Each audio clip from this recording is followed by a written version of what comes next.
আমি কে? আমি একজন গর্বিত সৈনিক। আমি অজেয়কে জয় করব। আমার কাছে পরাজয়ের কোনো স্থান নাই। সবাই যেখানে থমকে দাঁড়ায় আমি সেখান থেকে শুরু করি। আমি সব সময় আমার দেশ, পিতামাতা, আমার সহযোদ্ধা এবং প্রশিক্ষকদের কথা মনে করে আমার দুর্বলতাকে সাহসে পরিণত করব। কঠোর পরিশ্রমে আমি মানসিকভাবে সুদৃঢ়, শারীরিকভাবে দুর্বল। আমি কে? আমি একজন গর্বিত সৈনিক। কেউ আমার অস্তিত্বকে খাটো করে দেখতে পারবে না। কেউ আমার সক্ষমতাকে কোনো সীমা দিয়ে আবদ্ধ করতে পারবে না। আমার দৃঢ় আত্মবিশ্বাসী আমাকে এগিয়ে নিয়ে যাবে অসম্ভবকে সম্ভব করার পথে। পরাজয় বা পিছু হটা এসব শব্দ আমার অভিধানে নেই। ব্যর্থতা, ভুল করার সংজ্ঞা আমি জানি না। আমার হৃদয়ে দুর্বলতার কোনো স্থান নেই। আমি কে?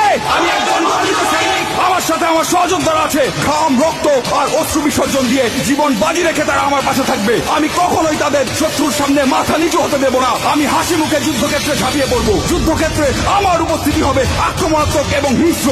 শত্রু আমাকে দমিয়ে রাখতে পারবে না। আমি কে? আমি একজন গর্বিত সৈনিক। আমি যুদ্ধক্ষেত্রে শুধু